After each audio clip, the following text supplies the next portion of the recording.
ma fin de cowboy. Putain, mais t'es toujours dans la même tenue, tu te laves jamais, toi. Ah, jamais. Ah, c'est peut-être parce qu'on a fait les 3 intros, 3 Voilà, je suis comme les chats. C'est ça. Oh merde, il y a du glace, il y a du liquide refroidissement. Ouais, on refait une C5 qu'on nous a donné. Ouais, enfin on bref, on vous en verra parlera après. Voilà. Petite Aujourd'hui, surprise. évolution sonore. Qu'est-ce que c'est sonore et potentiellement performance? Le reprogrammateur nous a dit acheter un Glasspack. Un Glasspack, c'est un silencieux de 4x4. Voilà, c'est ceci. Je vous montrerai en vidéo. Qu'est-ce que ça donne? Un peu plus en détail. Dedans, vous allez retrouver des petites ailettes qui ont pour but de, à bas régime, ralentir les gaz d'échappement, faire une contre-pression pour que le turbo se recharge plus vite. Il faut compenser le FAP vide et le kata vide. Mais par contre, à haute vitesse, vu qu'on garde le même diamètre, vous vous retrouvez l'équivalent d'une ligne directe. Donc en fait, vous gardez les avantages de votre ligne non retardée par un catalyseur, un FAP et compagnie. Et vous retrouvez aussi les avantages d'avoir le catalyseur ou le FAP pour votre coupe. Donc on va monter ça et on va faire par contre un système sans soudure. Cela c'est avec soudure, mais nous on va pas y aller parce que c'est plus simple à démonter en cas de problème. Et oui, c'est pas une ligne inox, mais est-ce qu'on peut retrouver un bruit sympa et est-ce qu'on va ressentir une différence en performance? L'avantage qu'on a, c'est qu'on a la vidéo du filtre à air pour la performance. On n'aura plus qu'à comparer. On y va? Eh ben on est présentation du produit. Ça filme pas, hein, pour le coup. A. B. Alors, tiens. Ah, non, c'est pareil. Qu'est-ce que le Glasspack? Je sais pas si vous allez voir, mais vous avez des ailettes ici. Alors là, les ailettes, elles sont pas dans le bon sens. Voilà. Là, on est en sortie de turbo. Vous êtes le turbo. Et ben voilà ce que vous allez voir. Et si vous regardez bien, au niveau de l'échappement, on va pas réduire spécialement la taille de votre échappement. D'accord? Merci Christophe. Et ça fait donc un tourbillon pour modifier les flux d'air. Nous allons donc passer au démarrage. Actuellement, on va se mettre donc au cul de la voiture pour le bruit. Au démarrage, donc sans catalyseur, sans FAP, mais le démarrage sans le Glasspack aussi. Voilà Christophe, je te laisse. Et on l'emmène à 2500 tours. Voilà. Ah non, mais c'est moi. Le moteur est chaud. Oui, le moteur est chaud, je sais, Loulou. Non, mais c'est pour les autres. Oui, le moteur est chaud. Alors, attention. Vas-y.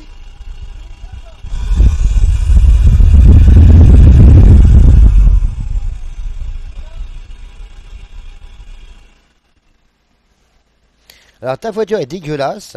T'as mis le micro au cul du l'échappement? Bien sûr. Nickel. Mais elle m'a craché dessus. Beaucoup Noir. Et donc, pour l'opération, vous aurez besoin d'un Glasspack, d'une lime, d'un mètre, d'un collier et d'une scie sabre. Incroyable sport Parkside. Sans oublier, accessoirement, d'une voiture que vous retrouvez ici présente et d'un pont, c'est encore mieux. Voilà, voilà. Alors, l'enjeu, c'est qu'on va faire tomber le catalyseur et on va se mettre à la place parce que regardez, on n'est pas droit. Et c'est la merde. Il faudrait mettre une tresse sinon. Et c'est pas le but. Donc, on va déplacer. On va virer donc le catalyseur qui est vide qu'on pourra remettre en cas de contrôle technique.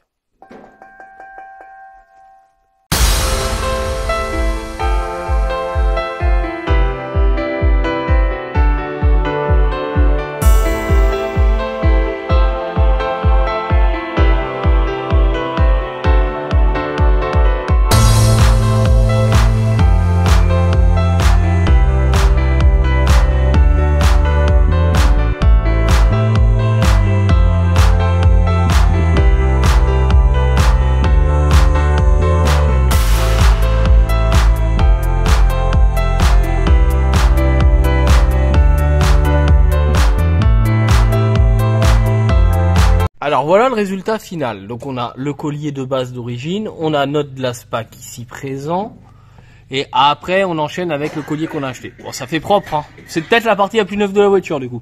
Je vous présente le catalyseur. Donc Christophe va venir éclairer, vous allez voir. Alors, regardez, je sais pas si vous allez voir quelque chose, mais c'est un peu le bordel là-dedans. Regardez. Attends, bouge pas. J'ai encore mieux. Regardez, on va faire mieux. Avec ça. Voilà. Enfin bref, c'est bouché quoi. Vous allez peut-être le voir comme ça. On a une... Voilà, ils ont mis des tubes à l'intérieur bizarres. Enfin bref, c'est trop bizarre. C'est pour casser le gaz. Ça casse les gaz, mais ça le casse aussi à plein régime, quoi.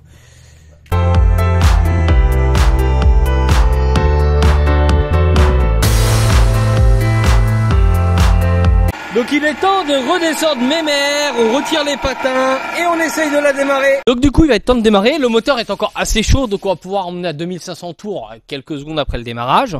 Et je vais laisser Toff à l'arrière de la voiture, il adore ça, il adore aller derrière. Dès qu'il s'agit de trous.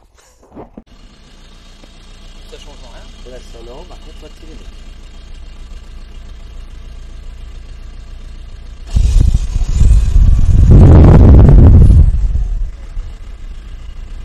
Ça change.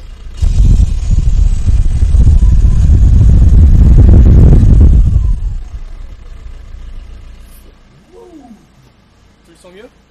Bah écoute, tu veux l'entendre? Vas-y. Alors je connais le bruit d'origine donc on va voir.